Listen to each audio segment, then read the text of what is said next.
All right. I'm so excited about meeting you live, Deborah. We've been interacting on Facebook for so long, and there's been a real resonance in what I see you sharing and all of that. It really fits with, my understanding and the things that I explore.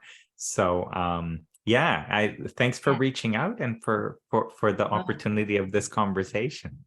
thank you, thank you. The feeling is mutual. I love watching what you post, and it really resonates with me and makes me think. And sometimes you blow my mind, and it's like, whoa, yeah, let's look there. It's great. It's absolutely brilliant. And I just thought it would be really, really. I had this idea, and I love following nudges and ideas if they come to me. This year in December, on December the 3rd, I'm going to be 60 years old, and it's like, oh my gosh, I still feel 20, don't we all? But and I just thought, let's celebrate that. Let's do something. Let's do 60 of this and 60 of that. And I thought it'd be really, really great to have 50 out the park, awesome conversations. And so I put it out there, and the lovely Jo said she would love me and you to have a conversation. I was like super excited. I thought, oh yeah, that would be awesome. I first came across you through Jill Whalen. Actually, Jill Whalen talked about you a little bit. That's how we kind of first, or how I first knew about you anyway. So I thought, yeah, I would absolutely love to get Dominic on a call and have a chat about, because I feel we sort of, like you said, I think we're both looking in the same direction, exploring the same thing. And that's what it is, isn't it? An exploration. It is. And sometimes when well, for me anyway, I know when I write posts, when I write things, it's a bit of an exploration. As I'm writing it, I'm thinking, yeah, is it that? Is it that? Exactly. Yeah. So That it's, resonates. yeah, it's really good to do that. And as we were just saying, when we decided we would stop talking and hit record, I was just sharing that for me, looking in this direction has been life-changing. It's been unbelievable. I didn't do well in my life for many years. I was very, very insecure. I was an absolute, and it's definitely where I can go. I was a people pleaser, an absolute the queen of people pleasing. Had no idea who I was. It was just like, who do you need me to be? And it didn't serve me well. I didn't do well in life. And I was in a very unhealthy relationship, and I had 3 children. I brought those children up in that relationship. And I actually ended up having to go into a women's refuge because there was an intervention in my home because my children weren't safe. So that's how bad it got. And then coming Wow. across this and seeing, I heard I just heard it was a free thing that someone had put out about Jamie Smart, actually had put out that a Sydney Banks thing that he was talking about Sydney Banks, and then he played a little bit, and literally it was like something exploded in my head. It had me on my knees on the floor, and in Wow. that instant everything changed for me. And then, like, kind of going back home and speaking to my children, they were kind of like, have you lost, they were a little bit older, but it was like, have you lost your mind? And then it was like, this was in 2011 that this happened. And then Wow. I've sort of spent the time between now and then learning how to speak about this, because it had such a profound effect on me and my family. It's had such a profound effect. Like me and my children, I just have the most amazing relationship with them. I'm in a very, very healthy, happy relationship now. And Wow. the profound effect, I love life. I really, really enjoy life. And that's one of the things that I love about your group, how lighthearted it is, how fun it is, but also the life-changing, the profound message that underpins it. So Wow, that is truly a miracle, like what you're describing, like going from, yeah, incredible, like going from such a situation and then in an instant like that to experience it differently, like that's a miracle, right? Yeah, Yep. and that's the so what if you recall, maybe you do, right? What was this flash of insight that happened in that moment? That my children weren't broken, because the thing that I despised myself was because from a very young age, I didn't really have, the only thing I ever wanted to do was be a mom. I wanted to have children. I really loved that idea. I wanted to have children, and I've got these 3 amazing kids, and I just thought that I had broken them, because to see them, you would have thought that was true. The evidence was there. And we had a lot of counselling, and I was actually told that the best that my children could hope for was coping strategies, that they could Oh, learn wow. to cope with the trauma that they had been through. I was kind of teetering between, should I end it all? Will that make it worse for them? I was just in a terrible state about having, completely broken my children. And in this recording, it is funny, because it is one of those situations where I have no idea that those words were not said. That was what, but I just knew in that moment, I knew that my children weren't broken, that they were perfectly okay. And this is kind of like, then when I started to try and talk about this, and I was telling people this sort of thing, and other people, I've worked a lot with them. I was involved a lot with the refuge that I'd been in, and other women who'd been in a situation, and I kept saying, we're all okay. It's perfectly okay. It doesn't really, honestly, nothing that happened to you, I know it was bad, I know it was terrible, and nothing that happened to your kids, and nothing, we're all okay. And they're all a little bit, and then they would give me a scenario, and I'd be like, oh yeah, that sounds terrible. Yeah, I don't know. Don't know. So I had to sort of learn and look, and that's been the journey then, searching, what did I know? How did I know? What went on? What happened? How did I know that they were okay? And that really has then been kind of the search, that's what I started looking for. What had I seen? What was it? How could I make sense of it and then share it with other people? Because it was clearly, I've seen a lot of women, and one of the things often when you are in this situation, you do hate yourself because of damage you feel you've done to other people. You feel ashamed, you feel stupid, and it's like, oh right, I have to learn how to articulate this so that yeah, what this is so important, I think, nowadays. There's I mean, it always was, but I mean, I think it's so important because even like I notice even in my Facebook group, where from time to time the question will come about, but what about real problems? yeah, Like, what about trauma? What about, and then there are these questions about yeah, but this is generational trauma. This is ancestral. This is like going right like that. And so there is a conclusion that speaks to flaws and brokenness that is really there. And what's fascinating, and I'm going to guess you had experienced this.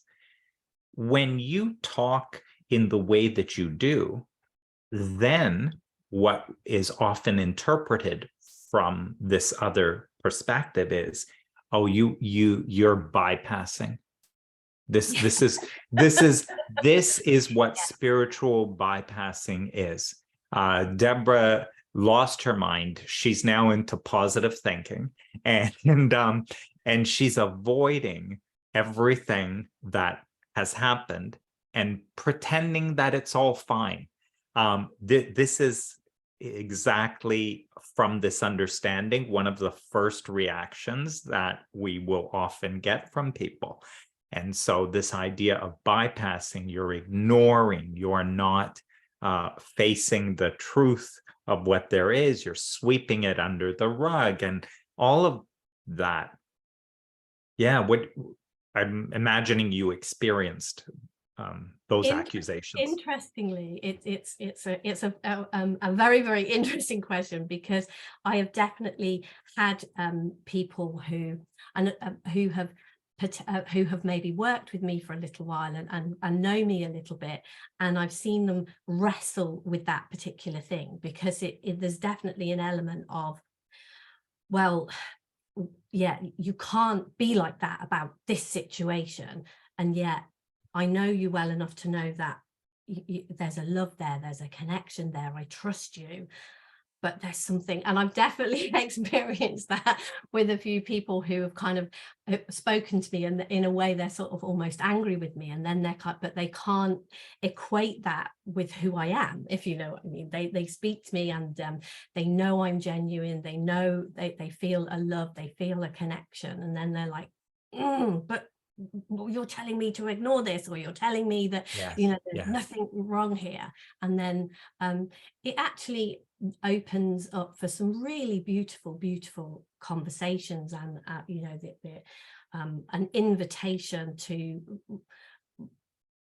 really look, to really feel into what we know inside us, because it's not like, intellectually very often it doesn't make sense, and it can sound exactly like that, like bypassing or just ignore it, or, you know, and very much there is the kind of, I say, notice if you think about it. I mean, with my own children, we've had a lot of very deep conversations and some great conversations, and certainly in the early days when we would talk about things, we could get back into what it felt like to be in that situation, and really kind of get scared again, and get, you know, really upset about things.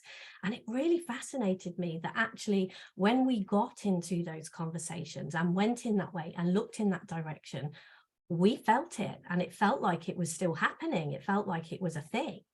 And yet when we didn't, when we just kind of went out and enjoyed ourselves and had fun, there was nothing there. And it's like, wow.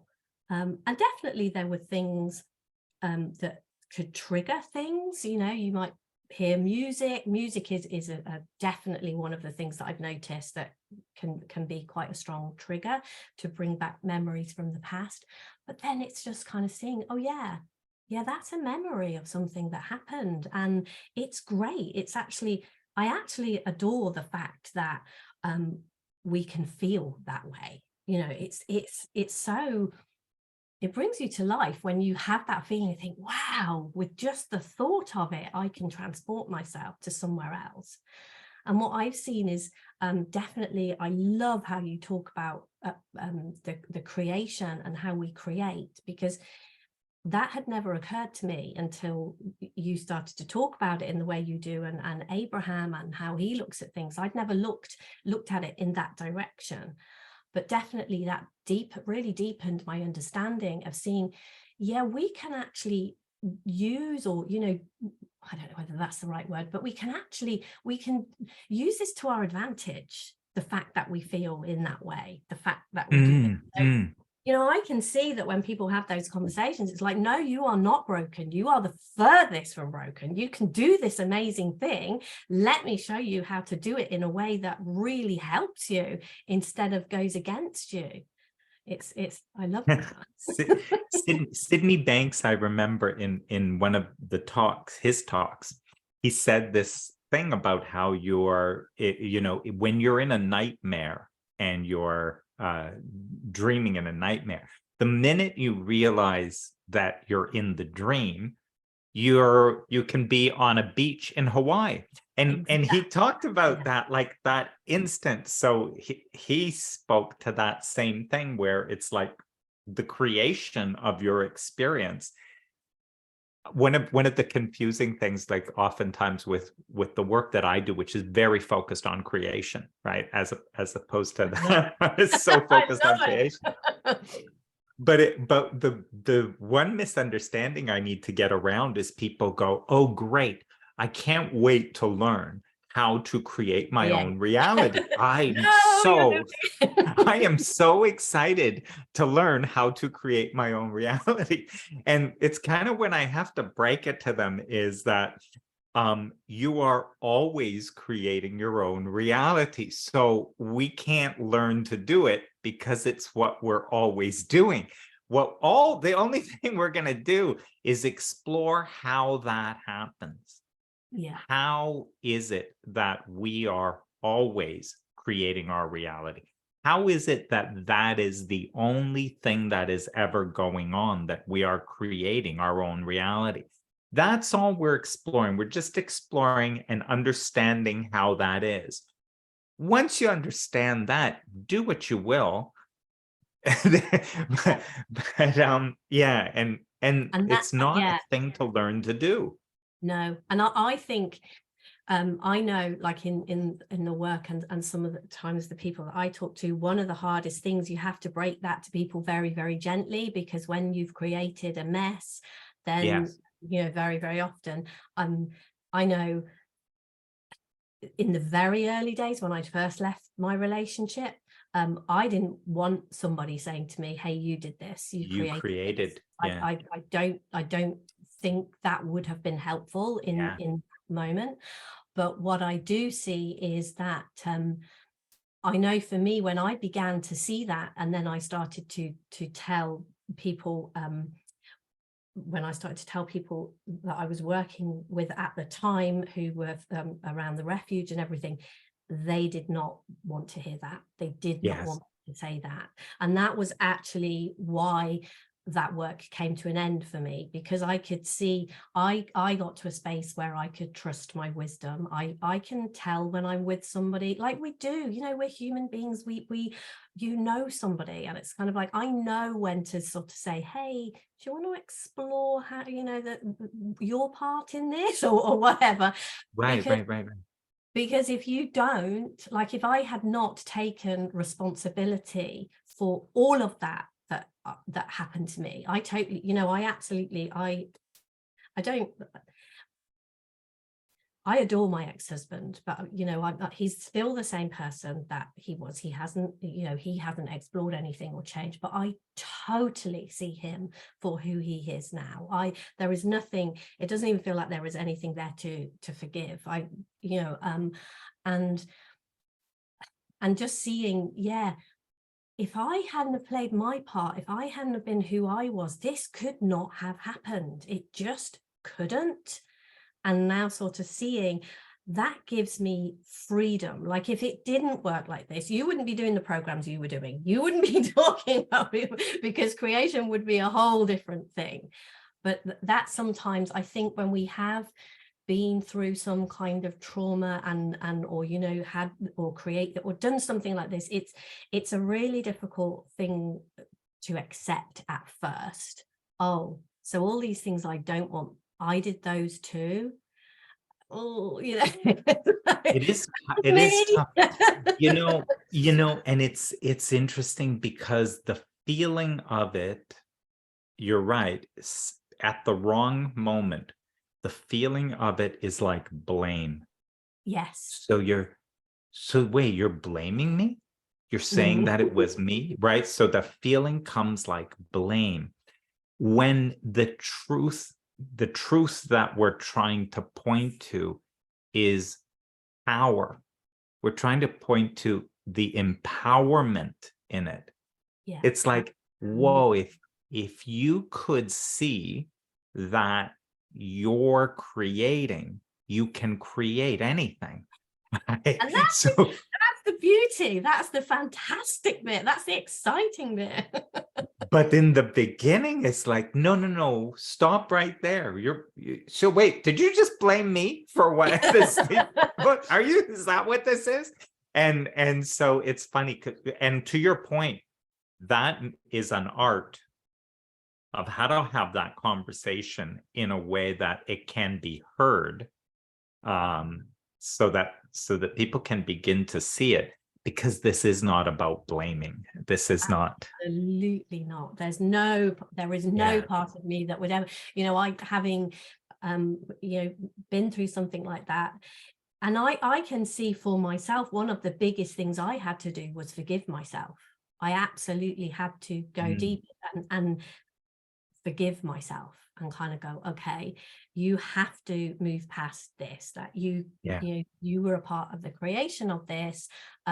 You can create something different, but actually you've got to create something different. That's what you've got to do, and not kind of lay down and take this as a, oh, I'm a terrible person, I created this terrible thing, I put my children through all of these awful things. It was like, no, show them that they are not broken, show them that there's something else, show them that you can create stuff, and so can they are the same, they can do it.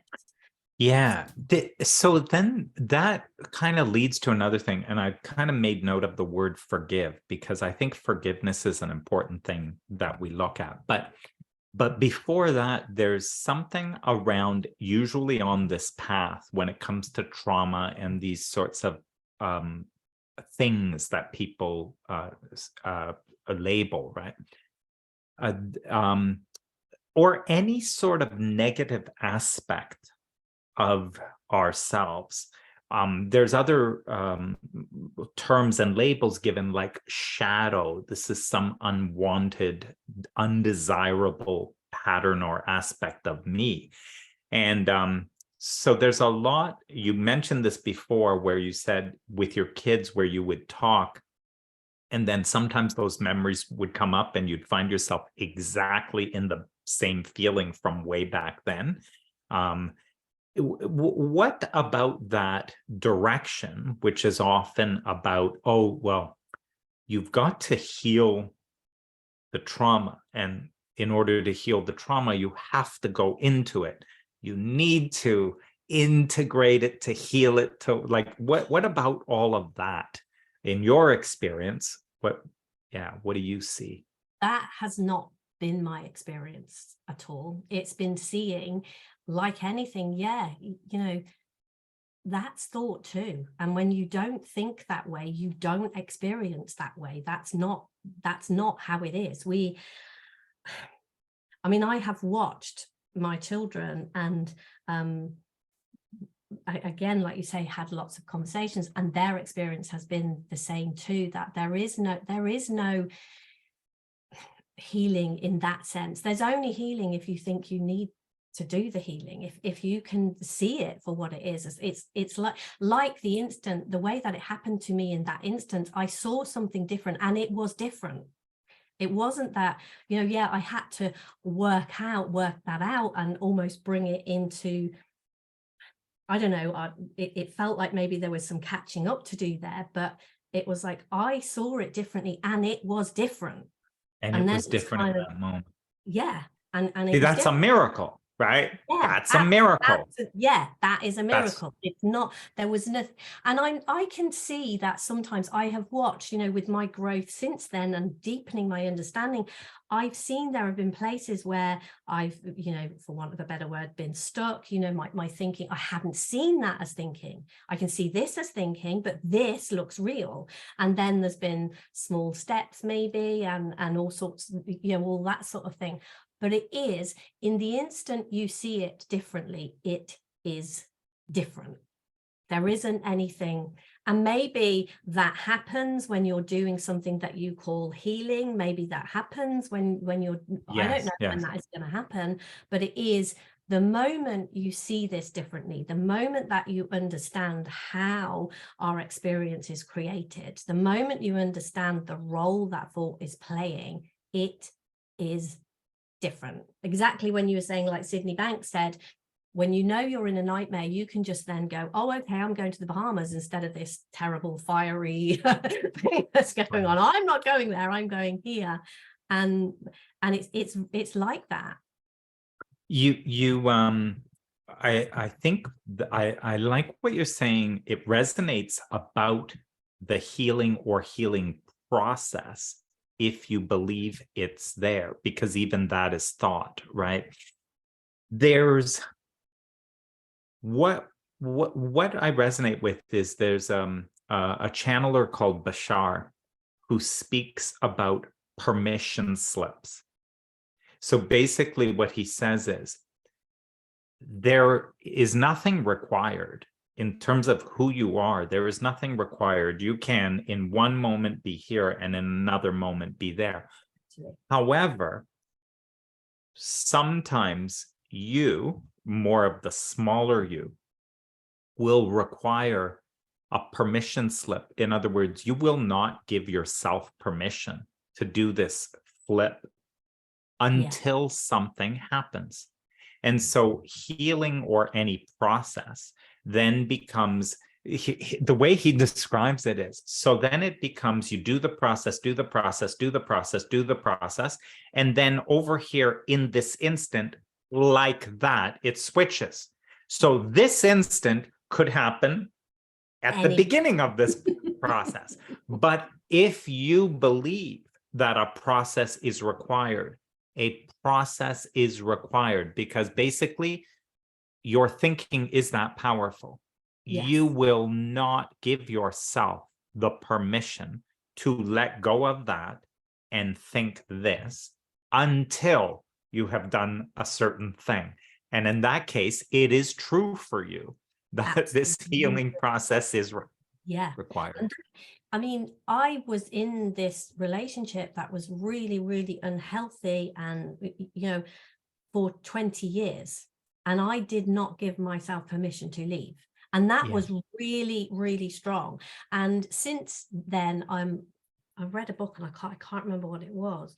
But in this book, there was a thing, and they were talking about, there was an airplane crash, and some of the people on the airplane, some of the like engineers, knew that the airplane was going to run out of fuel and this crash was going to happen. But the hierarchy of how you talk to the captain and don't talk to the captain was so strong that the plane crashed, because they couldn't speak and say, oh, you know, the fuel is low, because you can't do that to the captain. You do not do that. And it is so ingrained that you do not do that. And that thought looks so real and true to you. And I know one of the things, you know, when I've worked with women in this situation, one of the things is like, I cannot tell you the depth of love I have for my children, and yet the things they went through, and it's like, oh, does that make sense? But exactly what you've been describing, our thinking is that powerful. You know, our thinking, the gift of thought with a capital T, creates, you know, I just have to look out of my window to be absolutely blown away by what it can create. And it's like, yeah, that's the power. That's how powerful this is. And so, you know, part again about the forgiveness process for me is seeing, yeah, that was how powerful it was. You were up against something that you so believed to be true, that whatever was going on, you could only do what you could do with the thinking that you believed to be true. And that, for me, that, you know, Sydney Banks saying that and hearing that and knowing that, that was definitely part of me being able to forgive myself and kind of go, yeah, we can only act from the thinking that looks real and true to us. And so to me, like, having people understand that their behavior, even now, you know, sometimes I watch myself do things and I'm like, you're what? You're frightened of that, or you won't show up for that, or you won't speak out there, or you won't put your hand up for that. And it's like, yeah. And with the thinking that looks real and true to me, I can't do anything different. And that's it. This I think it's the place where we can really be feel the compassion for another, because it's really from this depth of understanding how real and true thought is. And for you having those experiences where you can look back there and, you know, how your kids were and all of that, but feeling like, but there's nothing you can do about it. I mean, given the situation, what are you going to do about it? Well, those thoughts are concrete. They are so a real world, right? So the compassion, so understanding it just becomes, well, you can only have compassion for anyone who's in that scenario. Now, what I love is Abraham Hicks' distinction between of compassion versus empathy. They distinguish these two because, see, empathy, when you tell me the story, is I feel the fright that you feel. In other words, a child calls me into the room and sees a shadow on the wall thinking it's a monster, and I walk into the room. Empathy is feeling the fright that the child is feeling. And what Abraham suggests is, in a state of empathy, now you're useless. You're part of the problem, not part of the You're solution. useless. You believe that thinking. And this is, I think in our work, this is where, when you believe that that trauma has broken and left the person flawed, the moment you believe that in an empathy way, you're of no help, because you're dealing now with a broken person with this flaw, and that needs all kinds of repair. So compassion, on the other hand, sees the reality of the traumatic experience and how that person could literally feel the way they feel and do the things they did, and all of that. That is just, so the child, you walk in the room and the fright, the terror of the child, you have total compassion that that is a real monster that they are dealing with. You don't make fun of a child for their shadow. You don't, you know that terror is really there, but you are of help because you do not feel the terror. You do not feel the terror as you walk into the room. Just like as someone shares that trauma with you, you do not see them as broken or as that having affected or flawed them in any particular way. None at all. I guess that kind of describes the insight that I had, doesn't it? It puts it into words. That was what I saw. Yeah, you can't I can't make what happened be any different, but I saw, I had a concrete thought that the trauma, I was believing the shadow was a monster. I was seeing this, and then I was in a situation of, how do I deal with this? What do I do? There's this huge, great monster. There's this thing we need to deal with. How do I deal with it? And what I kind of saw as, oh yeah, we're dealing with a shadow.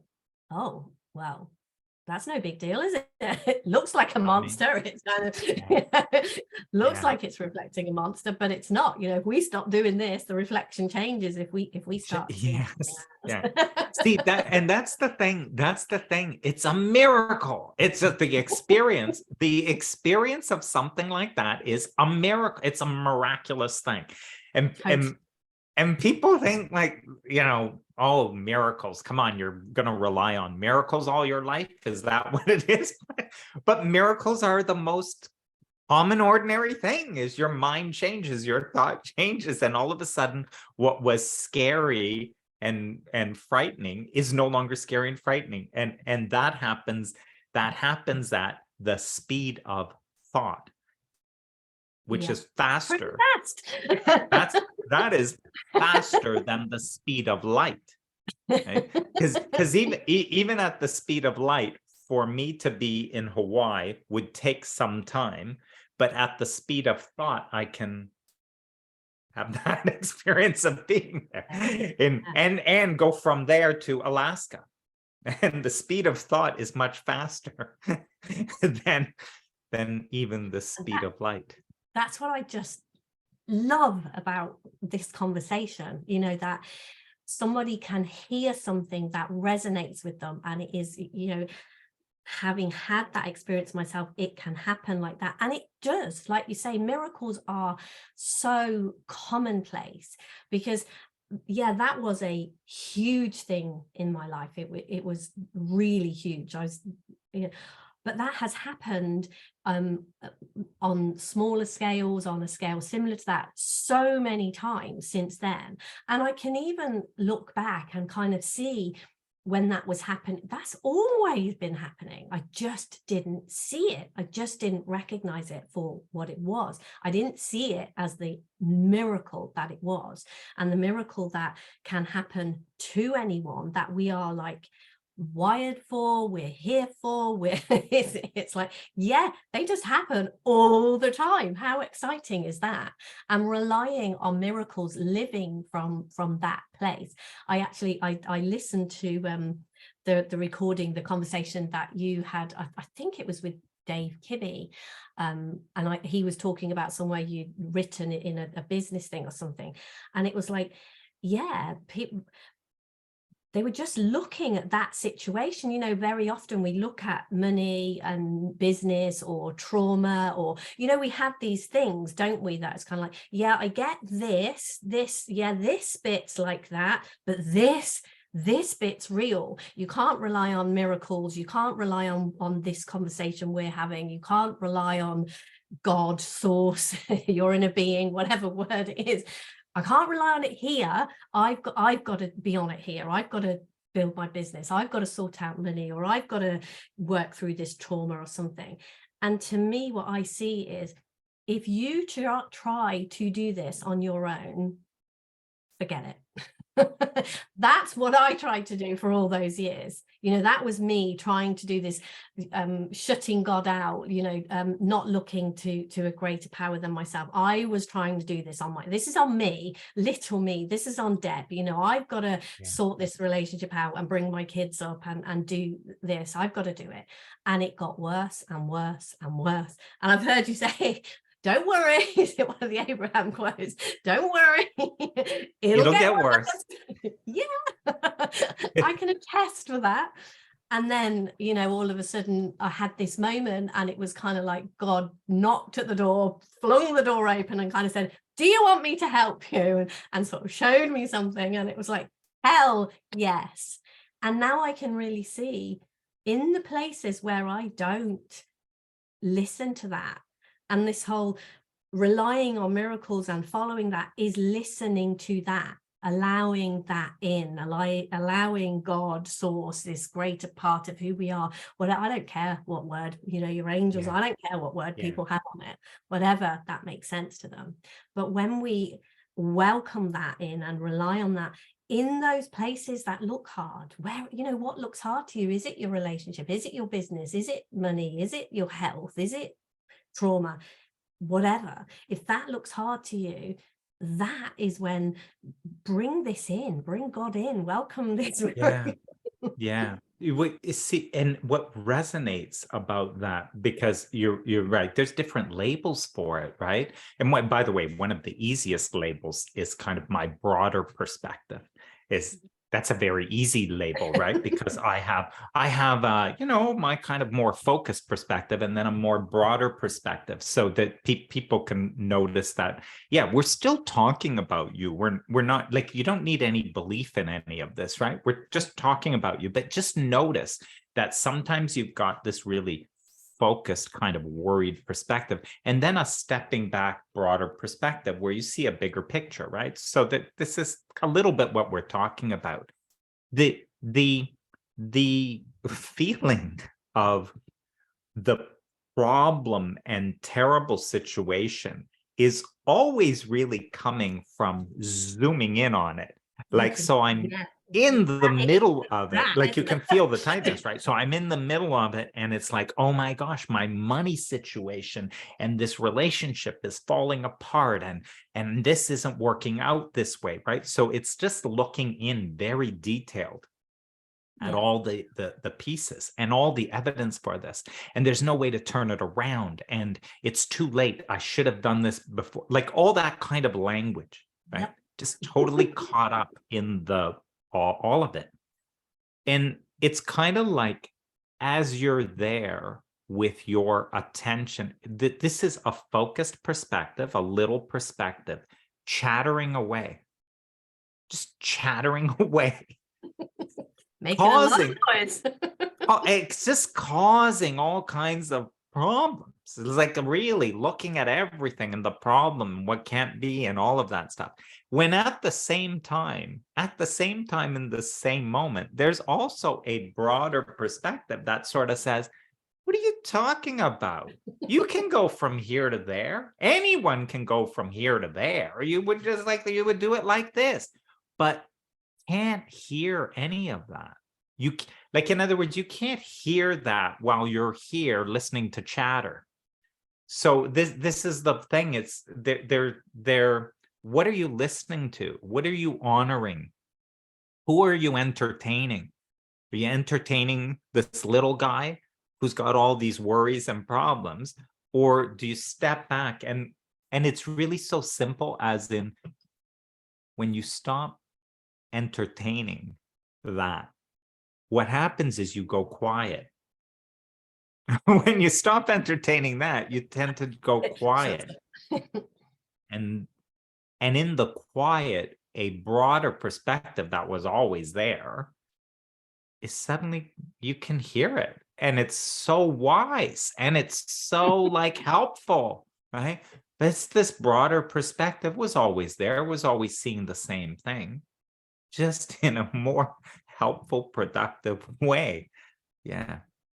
And knowing that, and knowing that your feelings are alerting you to that, because what I know now, what I see now is the minute I am feeling desperate or that tighter perspective, the minute that I am feeling that and looking and all consumed in that, whatever it is about, whether anything, when I'm feeling that, what I used to think and what was that was telling me to take some action and sort out this that was saying this monster on the wall is real and you need to do something about this monster.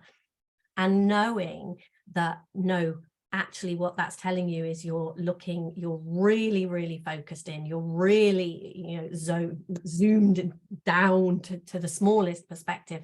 Come back, bring that broader perspective in, take a moment, step back. And the more that it feels like I haven't got a moment to take, the more I need to take a moment. I like that. Oh, there's the clue right there. Exactly. Isn't that the clue? I don't have time. No, I don't have time to back don't off. talk to me about that. And that's actually the signal. Yeah. You need to take some time. Yeah, absolutely. And come back and see it. And the minute that you know that, and really knowing that, the minute that you see that, it's like, then you do step back and something else, and you're back, you'll click something else. Oh, wow, I did it again. Whoops. Yeah. You know what I really would love to be, before we begin to close, I really would love to talk about what that experience of forgiving was, because that's hard for people to see or understand, especially in extreme situations. So the actual experience of that, and what was your experience of this forgiveness? And there were two things you said. It's like one thing to forgive, like your husband, your whoever, right? That's one thing. But then there's also that other part about forgiving yourself. You were there, the kids were there, all of that. Like, so yeah, like, what about that process? Yeah, that definitely, my thinking taunted me a lot about that. Because as when I had this insight, and then I felt so much freer and so much better, and stepping into that, my thoughts started to go crazy and tell me that I didn't deserve to feel good. That actually, with everything that my children had been through, with everything that I had done, that I did not deserve to feel good. I didn't deserve to have niceness in my life. And it was actually the fact that I could see that I had to, I'll tell you how one of the things that came to me is I've heard you say a lot that words don't teach. So I could not tell my children they weren't broken. I had to show them that I was not broken so that they could see my not brokenness. That was the deal. If you like, that was how it was going to work. And if I couldn't do that, and part of that was the pull to move into that, I don't deserve it, I'm not worth it, poor me, victim, that the pull of that was really, really strong. But it was kind of like, I'd done all this, I'd messed my children up, blah, blah, blah, blah, blah. I was been given this opportunity to turn that round. And it was like part of the deal almost to turn that round is it comes with you as well. And if you can't do it, they can't have it. You know, you can't give it to them if you don't do this first. And so it's like, okay. And something happened on that journey. I was doing that, and I was like, okay, I am going to do this. I'm going to step fully into this. I'm going to do this. However hard this is, I'm going to do this. I'm going to step into it. And then a family member, who I actually sent my eldest daughter, I actually sent her to live somewhere else because it got very dangerous at home. And rather than leaving the relationship, I actually sent her away. And she lived with another family member who obviously got to know her very, very well. And she talked about her life and what had gone on. And this family member, when I started to turn my life around and sort myself out, she actually confronted me. And I'd sort of seen that a little bit and was like, okay, I've got to do this. And she actually confronted me and said, you know, you do not deserve this. You do not deserve happiness with everything that has gone on. You know, you should be ashamed of yourself. Now, that was one of the hardest moments in my life, actually. That was really, really difficult because it was like, I hear you. I absolutely hear you. And if you think that I don't think that, then you're very mistaken. But I can't do that, because if I don't turn this around, if I don't prove that no matter what, even with you saying this to me, even with me thinking this is true, if I think that's what I'll create. And I can't create that. I have to create something different. I have to create health and love and connection and amazingness moving forward. I have to create that. That's who I am. That's who we all are. That's what I have to do. And I think it was, I saw that, and conversations, it was actually my eldest daughter actually, I was having a bit of a breakdown after this had happened. And she actually said to me, you have actually become a beacon of light and love for me. Oh, wow. Please don't take that away. Oh, wow. Oh, And wow. Yeah. So as you connected and really shined that light, it was a hope and a beacon for all that we demonstrate by the clarity of our example, not by all the words that we're exactly. sharing. The words don't teach, you know, and I could have told my children till I was blue in the face that they are not broken. And to be honest, I did try and push this on them a little bit, and things went pear-shaped before they, and again, that was another lesson of, no, you have to live this. You have to walk your talk. You can't say they're not broken and then act like a victim, or, you know, force them to, or any of that, or believe that there's something wrong with them and they need to be fixed, you know, talk at them as if they need to be fixed. You can't do that. That's not what this is. You just need to walk your talk and live this. And the more that I saw that, and the more that I did that and do that, that's what I do. When I did that, what I noticed was my children one by one came to me, and then it was like, oh, wow. What you got, Mom? What's going on? Oh, And wow. yeah, And that And now, then there was an openness. Then yeah, there was an openness to hearing what it is you have to say, to hearing yeah, don't what you're. tell me until you show me. Don't, you know, Wow. show me. And so that, yeah, that I think is why I absolutely love the work of Byron Katie, and that was so helpful to me in some of the things, you know. And it was kind of like, if I am saying to my children, you are not broken, you can do this, and I'm expecting them to live as if they are not broken, but I can't do that, you know. Duh. No, you do it first. If you want that for someone else, you do it. You show them how it's done. Yeah, yeah. And that's that, you know, what that is like, because I know our words and all of this get all mangled, right? As we're saying, like, it's like you have to see it first, right? Because as I know, I'm just, you know me, I'm just being very precise, right?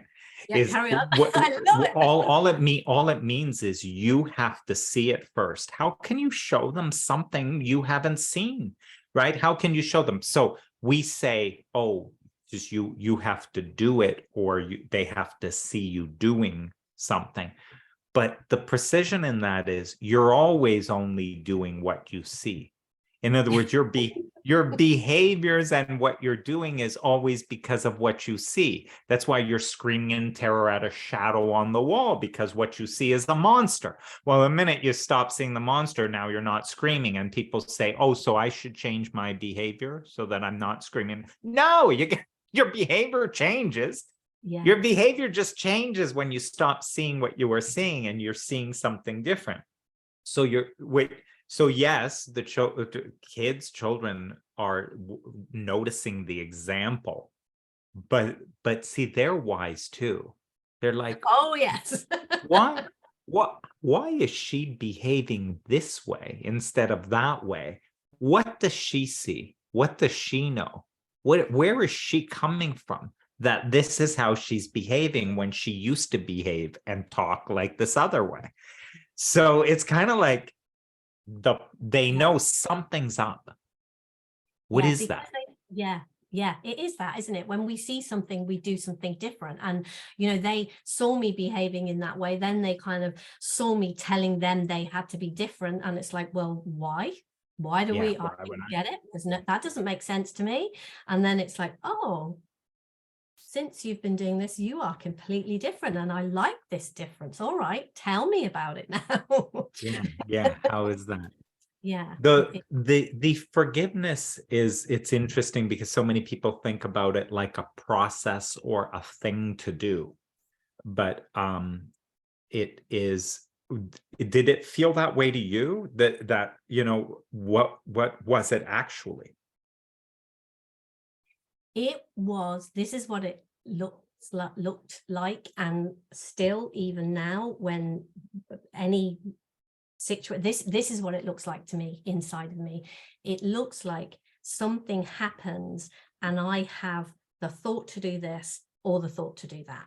It's like, once I have made up my mind that I'm going to forgive myself, it's like the opportunity, like a situation that may have you know, have arisen before, and a way that I would react. It's kind of like, oh yeah, here's your normal victim thing that you do. Do you want to do this? Do you want to show up differently? You can do this if you like. That's what it felt like. That's what that's how it appears inside me, if that makes sense. It's like, okay, so even if you take the this call, like Joe put on that post, I put that post out there, Joe put out that post, and then, you know, my thinking goes, can you actually have a conversation with Dominic? Can you actually show up to that? You know, can you do that? And then it's like, do you want to just not arrange this or cancel this or quietly walk away because, you know, you're not worthy, you're stupid or whatever? And then it's like, or do you want to be this? Do you want to show up to that conversation? Do you want to see what gets created? Do you want to do that? And it feels to me that as I've been looking in this direction and seeing it, that's what appears. It's almost like choice, if Yeah, you you like. see it. Yeah. Yeah, that. I love that this isn't about eliminating anything, because that's such a trap, right? Come on, you can't have those thoughts. I mean, if you were really evolved, you shouldn't have those thoughts. Those thoughts should go away, right? But no, there's a trap in that. Oh, you had thoughts of doubt, or you have thoughts of insecurity. Come on, you need to like fix that, fix all those thoughts. And it's more of, you're never going to fix thoughts. There are thoughts and they're all around. They're not your thoughts. There were people who thought that long before you ever thought that. I love that when I heard you say that. I was like, oh my gosh. Yeah, and it is like, it looks to me like I get opened up to more, different thinking. I know when I was first speaking to my son about this, he would just, every time he had a problem, he would just call me and he would just say, Mom, you need to talk to me. And he said, I don't, and he would say, I don't know what you're saying. I don't understand it. He said, I just feel better when you talk to me. Oh, wow. And then he would, and then he would just go out and do, and I don't know. I'd spoken to him for a while. And then this one day, because his thing was that he was prone to very violent outbursts. He would just get, when things got too much, he would just get violent. And and if he was feeling this way, he would just say, you need to speak to me, and we would just talk, and I don't know what I would say anyway. And then this one day I get this phone call from him, and he's at work, and he's just phoning me. And before, when I'd had phone calls when he was at work, it would be like he would say, I'm gonna punch someone, so you need to talk to me. And this time he phoned me up and he was going, oh my gosh, this thing happened, this is another miracle, this is one of those miracles. And he was like, I was in the toilet and this man said something, and the details don't really matter, but this thing had happened that sometimes happens. And he was like, I just saw, I'm going to punch you, he said. And then I saw, do you know what, you don't have to punch him if you don't want to. And he was like, it's what you're talking about, isn't it? That's what you're saying to me, that there's a different thing, there's another way. It occurred to me that I didn't, and he said, I didn't punch him. He said, I saw that I didn't have to, I could choose not to do that. Wow. And again, this goes back to everything that we've been saying, when he was seeing the only option is to do that, what else can you do? And there was this moment of, wow. And that has been my experience too. Like you said, I can have all sorts of wacky, crazy, stupid, weird, odd, bizarre thinking. And it is like, what I see now is, it's like, I can choose which one of those I focus on, I pick, I do. Whereas before I understood this, it looked to me like I didn't have that option. There wasn't more than one option. The space. Yeah. It was like, punch him, or Love that story. You're right. That does go right to what we said, right? With that thought comes, and when you take the tiniest, most focused part of you, and that thought comes, there's no space. That's the only thought there is. That's the thought. That's you, and that's the thought. Now, what do you do, right? Whereas from a broader perspective, that is a thought. That is a thought that's familiar. There are so many thoughts. And it's kind of like there's so many things going on. By the way, what are you doing right now today? What are you interested in? Does punching the guy kind of further that or not? Like, I mean, like, from a broader perspective, like, what are you up to anyway? And what kind of a day did you want to have? And so if it's kind of like that thought doesn't really fit, maybe what else you were interested in. So from a broader perspective, there's such more power, which is really that you have more power than you think. You have all kinds of power, right? But that guy, so focused, so there with that one thought, no way. You don't have any power. There isn't another option. There isn't another option. That's all there is. And how amazing. that goes back again, doesn't it, to that compassion and seeing, yeah, I see that. And the miracle and the magic of that was, you know, I talked about the principles, I talked about, you know, things Sid had said, I talked about our mind to him over time, and you know, nothing. And then all of a sudden, this one day, he's in this moment, and somehow or other something has, you know, opened up his mind a little bit, I guess, but opened a crack in his mind for this different thought. And you know, it's had a profound effect on his life. Wow. Wow. Effect. Talk about freeing, right? So Yeah. and that's Abraham Hicks will say, words don't teach, only life experience can. Yeah. His experience that day took all the words that you had been chattering and suddenly made complete sense of. The words were pointing to something, pointing to this possibility, until the experience of the truth of the possibility that you kept pointing to. Yeah. And after that, it's like, all your words don't matter, because this is the thing that taught, right? That's why it's like really interesting. Now, you know, for quite some time, when I was talking to it was literally like my son, he would ring me or come here or whatever, and it was like, you need to talk to me, mum.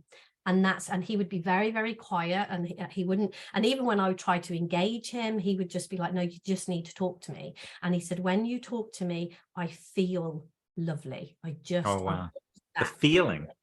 Yeah. And that was it. And now he's kind of like, he wants to talk to me now. It's like, shut up, and this happened, and this and this great thing. And you know, he has now, yeah, it's not now, oh mom, you've got to talk to me. And so, and I think that is beautiful too, because I see the space. You know, sometimes it's for me to speak and sometimes it's not. And it's like, when, you know, there was a period of time where what I could share, what I could say was helpful. And now it's like you say, the words didn't actually teach. His own experience of that taught him something. But those, you know, the words set something into motion, open something. I don't know, the words did something, but it was definitely that moment of experience that changed something in him. And now he has his own words, and you know, now he kind of said, you know, beautiful. He's in his way, he's now passing this on to other people, you know, talking about it in his way. And you know, when people say to him, oh, you know, I feel down all the time, one of the big things for him is, he's like, no, you don't. No, you don't. He said, I used to think that this was an all the time thing. And he said, you don't. He said, spend a week, he said, and go and look, he said, and come back to me and tell me after a week that you didn't see a moment when you didn't feel down. Wow. That's what I was doing with people. So wow. Yeah. We can only share what we see. We can only share what we've seen for ourselves. And it's so exciting what you said. Like, so now here he is sharing what he has seen for himself. How beautiful. This has been an amazing conversation. Oh, wow. How wonderful. Yeah. Thank you so much for your gift of time. That's just been, I love having these conversations. I love, you know, as the words don't teach, but definitely playing around with those words. Oh yeah. Opens up. Well, there is the words carry the vibration from which they are expressed. Nothing in form is not made of the energy behind it. And so the vibration from where you are speaking is felt.